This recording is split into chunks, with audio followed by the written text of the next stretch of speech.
Welcome to the Actionable ESG Talk series brought to you by AKFI, the Actionable Knowledge Foundation Institute, the world's first non-profit industry consortium committed to bridging the gap between ESG, sustainability, and digital transformation. Actionable ESG Talk series bring together great minds to discuss the current and the future state of ESG, sustainability, AI, and digital transformation. I'm delighted to be here with our guest, and I would like to introduce Taiwan Huey um, for before we start the conversation. He's a supply chain strategist, entrepreneur, and founder and CEO of Innovate Solutions. Do not get misled by his age because he's very, very much in the depths of these industries.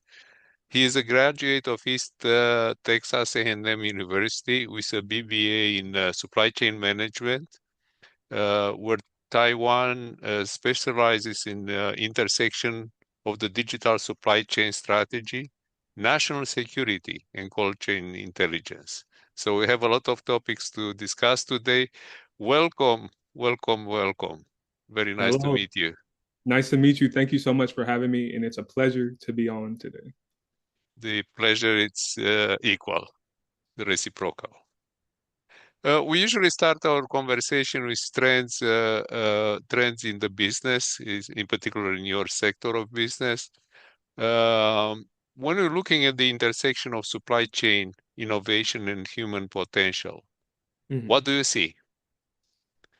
A lot of transformation going on right now, and it's a lot of legacy systems that have to be updated to encompass that transformation to reach the full potential. So, if we think of IoT devices, if we think of predictive analytics, if we think of digital twins, that intersection can be really good for the supply chain, bringing that real time, real world data to the digital front to have a more engaged supply chain, to not just only have a reactive supply chain, but have a proactive supply chain to prevent disruptions and to prevent risk in the overall supply chain. So, Well, a lot to chew on, I would say. mm-hmm.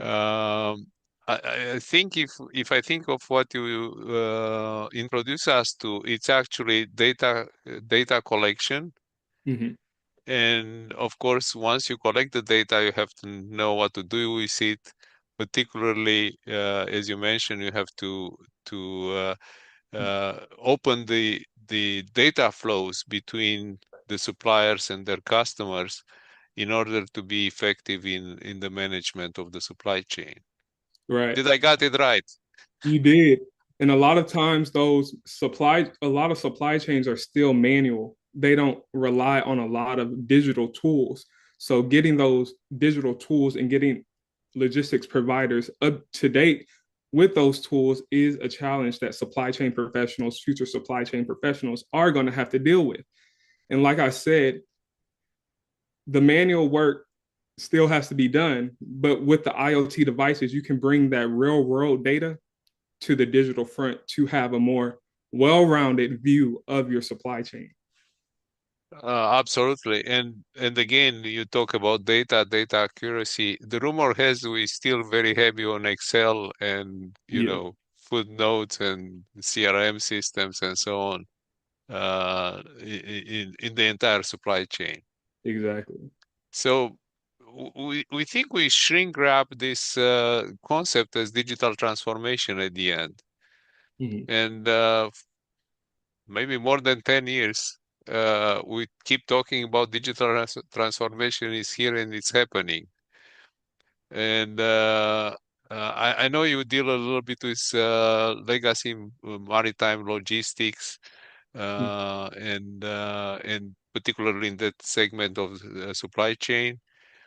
What do you see in terms of how this segment of the industry it's actually adapting to digital transformation and I shall say getting ready for AI because without data AI it's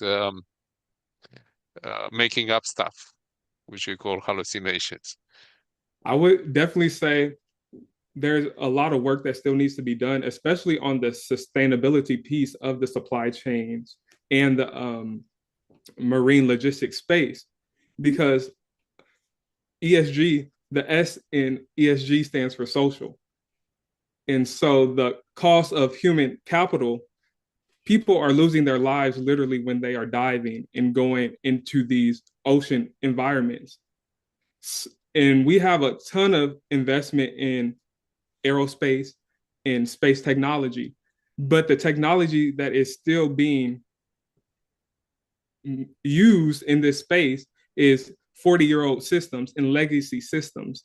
So the biggest challenge is updating these technologies to not only prevent human casualties, because I'm not sure if you heard a couple of days ago, there were 5 divers who literally passed due to diving issues. So it's really updating the technology to encompass the whole vision of sustainability.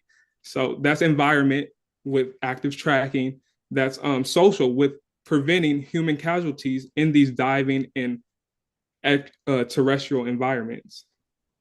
Right. And if we take it to the maritime logistics, which only involves ships and so on. By the way, yes, I heard about the tragedy of the 5 divers, and I think they Maldives. unfortunately, yeah, went into a cave in the Maldive Islands and Mm-hmm. didn't come up.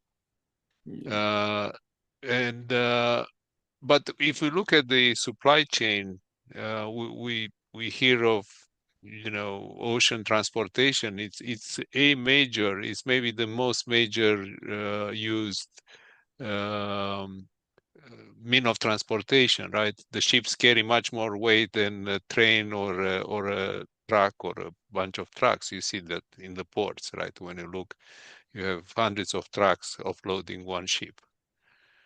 So when we think of sustainability, there are an ecosystem. The ships are an ecosystem linking the supplier, right, the producer, the manufacturer, with their customers, and the link is through these ships. How do you see the sustainability? Do you have any view or any story maybe you want to share with us?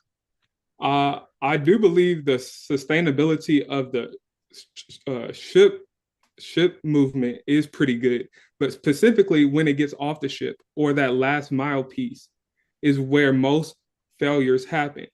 If you aren't aware, the cold chain, that's temperature controlled products, lose about 540 billion dollars a year, and that's just in food. That's not including pharmaceuticals, that's not including specialized chemicals. So there is a lot of waste going on in the supply chain. So it's really about solving that cold chain failure piece and really understanding how to prevent that waste from happening. So, and we can transition into things like smaller vessels. Maybe we don't need all these big, gigantic vessels to transport every sort of product, because products break down when they get off the ship. They may be left out too long, no proper tracking, no IoT devices. But we really need to solve the last mile problem, and especially with the cold chain and temperature sensitive products in the supply chain industry. Right, and for our the people watching us, actually each container it's a mini fridge, right? This is how it works, or not quite a mini fridge, a very large fridge, right? It's a cold room on a container. Right. And that's how breakdowns happen, because yes, it's sustainable on that journey, but when it gets off that ship, it's really not small fridges or small transport modes to properly have that. And oftentimes breakdown happens if like a truck breaks down. So it's just coming up with innovative ways to improve the cold chain in these vital assets, because food waste is a part of the cold chain. It's about $540 billion a year lost in global food waste due to temperature failures. That that's terrible, and just one major factor, which of course is related to sustainability, waste and cold. So I imagine that the containers are they have a limited amount of power, whatever they operate on batteries or on the ship. So when you transfer them, you may lose power in the container, right? Yes. I wouldn't say I'm not really sure of power sources of huge vessels. I'm not an expert in that area, but I know when once it gets off the ship, it has to go through a transportation product. So it has to get to the next stage. And that's when the breakdowns happen, not specifically on those container ships, if that makes sense. No, makes a lot of sense. It actually, uh, I can imagine eventually. From what I read, the containers are connected to the ship main power, but Mm-hmm. if the ship gets stalled and so on, they probably also lose electricity, lose electrical power. So it can be a number of containers, literally 100 or more to go to waste, right? If there are cold containers. And by the way, you mentioned only food, but also they carry medicine. Right. I remember during COVID, there was special requirements for the vaccines to be Mm-hmm. extremely cold, actually more than regular fridges.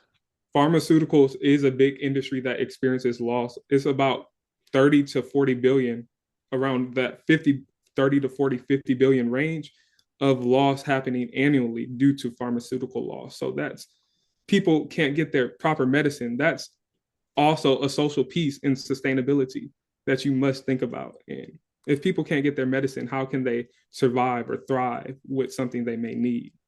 Oh, absolutely no. And in particular, vaccines, for instance, that are subject to cold transportation. I know most vaccines are Mhm. chemically, I won't say unstable, but with limited stability. Right. And so is your company focusing on into the like bringing, so first thing, there is money on the table that can be saved and has at least two purposes: saving the environment, right? Because we spend all these resources, environmental resources, to produce food. You're right.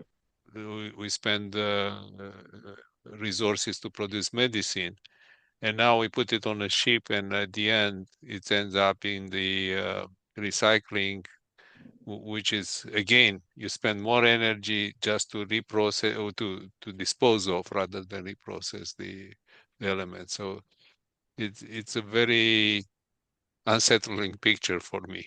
It is. And it is like a national security piece also, because if you think of how militaries need food, militaries need vaccines, and also it's just if the supply chain is broken for America, if the supply chain is broken for any country, how can they operate properly? So you have to look at the national security piece also, because if you don't secure the cold chain, and let's say we are in a conflict, how can our soldiers get their food? How can the soldiers get the materials they may need? So we have to find a way to really secure this, because it's not just for sustainability. It is for sustainability, but it's also for national security. Oh, absolutely no. And actually, I would expand. First thing, it's even harder to imagine that you have to deliver in war conditions or in very tough conditions, Mhm. on top of normal delivery, when you just use the ships for transportation, and you have already these losses. So it's an added risk factor. But also, if you look at food security outside the US, it's a very big problem. Actually, I don't have numbers, but a large population, a part of population, it's close or in starvation Mhm. situation. Yeah. So, I did so we're some research. wasting all this food, and in the same time, people starve, which is another sustainability issue. Right. I did some research on the specific. I was contacting a person who runs a cold storage in the East Africa region. Okay. It, it's really just hot temperatures. in the transport of it because it's so congested. They don't have proper infrastructure.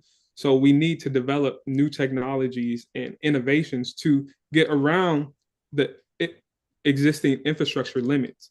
Because if Hmm. a place doesn't have roads, if the place doesn't have port, Electricity. A lot of African countries are having, or even developing countries have patchy electricity. They go through blackouts and through, and we're talking very large populations. Mhm. So the electrical grid, so maintaining the, now we're talking about the end, or the wholesaler, retailer, end user, right? Supermarkets, the wholesalers, all this chain has to work properly. It does. And this challenge. Yeah. And it is a challenge just trying to get around the existing infrastructure. That's the main point of challenge for these developing countries to realize how to get around this infrastructure to improve food security because it is a crucial part. It's So, not good to hear that people are well, dealing. Tawan, you put that problem on the table now. Any proposed solutions? Anything we can do better? Maybe not solving the whole problem, but are there elements of solution that you see from your startup, that you see from talking to people? Definitely some. So I guess we're moving into the IP piece of some intellectual property that Okay. my companies have been developing, like autonomous vessels. And if you think about drones, those Hmm. are modes of transportation that can reach the last mile easily. So solving that last mile and long distance transport piece may be a challenge, but you need to connect all the pieces of the supply chain to have Understood. that healthy infrastructure and that healthy supply chain and cold chain. It's very interesting because you bring in the, I would say, almost the cutting edge of technology to actually come up to a solution in areas, especially which lack infrastructure, right? I imagine that the better the infrastructure of the country and so on is, the less food waste is, the less of a problem is. It still exists, but it, so very interesting. You mentioned IPR, intellectual property rights. Mhm. You developing patents on this area? Yes, I am. I'm planning. I'm in the filing process, so I haven't disclosed everything, obviously, on this call that or No, this. and I'm not asking for anything, any disclosure. Please do not, jeopardize your patent. Right. But the domain sounds very interesting, and developing patents is also very interesting.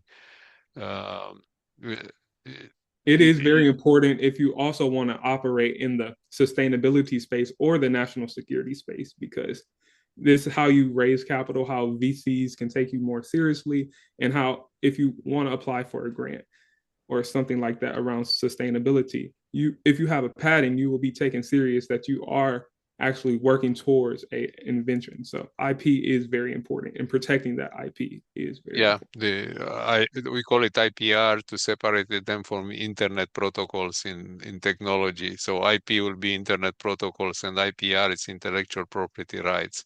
Yeah. So in high tech we call it APR anyway. Mhm. But that's very interesting actually. What's the response of the of the finance industry? You know, do they see positive? I understand it's a lot of focus on national security these days and funding and so on. But do you see funding on sustainability when it comes with the theme of sustainability? Are venture capitalists or donors interested? I definitely do, and especially specifically with the blue economy piece. The blue economy is seeing massive waves of investment because they know the ocean is really an unexplored terrain on our planet. We have explored space, but the ocean has so many things. It has commercial industries, it has food production. So the blue economy is receiving massive investment and massive venture capital. And I would say, looking at the blue economy, the sustainability of it, and how people are pitching solutions, I do think we are moving towards a more sustainable ocean, just from the startups I have seen and the people I have connected with in this space. Oh, very interesting. And actually, just to mention, but there is a variant of green bonds which are called blue bonds, and they are specifically target earmarked for the maritime and ocean sustainability. The green bonds are earmarked for sustainability projects, and blue bonds are also earmarked for sustainability in the space of ocean. Have you tried access to them? Not yet. I am still developing and still working on my IP, and I want to lock everything in patents before I start actually applying or pitching to VCs and getting everything developed and finalized. So I am moving more from um, developing, prototyping, and securing my intellectual property. I see. No, that's a very astute move Yeah. in because when you are at the startup phase, you don't have a product or a solution. You have a proposal for, and that's where you get funded. And Mhm. definitely, intellectual property help not only protect you, but there is help you evaluate the company. Right. Right. So, but keep in mind blue bonds and blue loans and so on.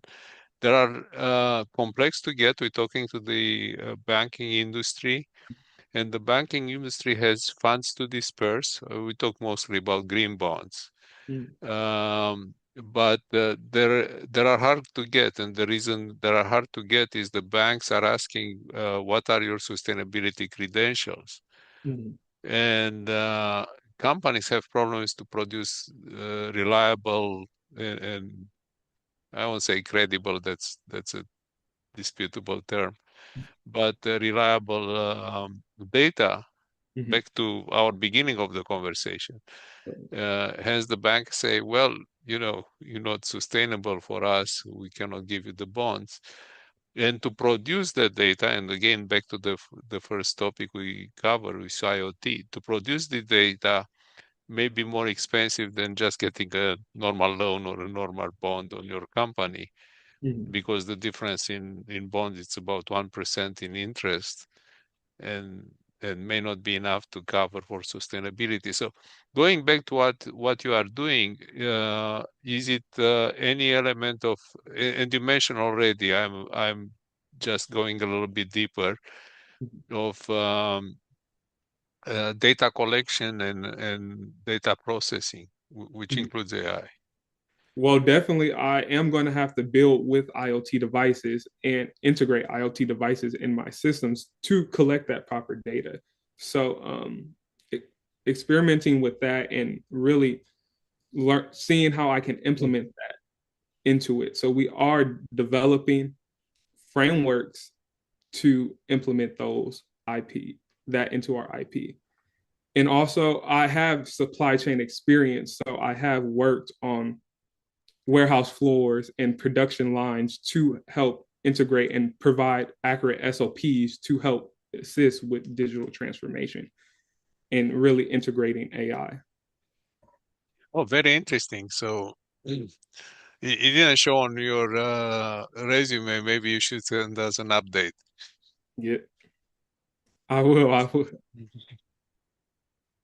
Because that's important, actually, this hands-on experience that you have, and definitely large warehouses. We worked with Amazon and a couple of other uh, delivery kind of logistic kind of companies, Right. and they definitely have this automation in the warehouse that you mentioned, and that connects exactly with data generation and use of AI.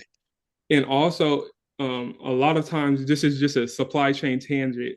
Just if there's any people operating a supply chain warehouse, look at your manual processes and see how you can digitize that before you start implementing software or technology. So we are moving in a place from supply chain from manual systems, Excel systems, to more reactive systems. So really bring in an expert or bring in someone who can understand a young person who or a person who is very vast in this knowledge on how to properly integrate technology and actually how to actually use the legacy systems to improve. Right. Well, I was going to mention we interview people in two categories, young and young again, because there are many people coming to sustainability in the mid-career. I'll have a question later about it, but definitely they need your advice. But what you said is very interesting actually, because going back to the supply chain. Mm.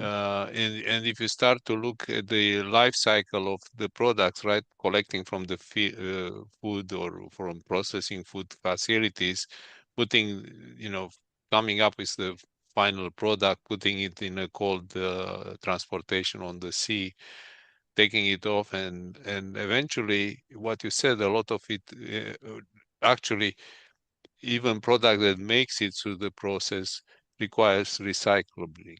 And um, uh, you solve the problem in two ways. You avoid failure, so you reduce the amount of recyclable. But at the end, there is a whole industry of food recycling. Once you are on terra firma, where once you are on the ground, there is another problem related to recycling food packaging, food, unused food, and so on.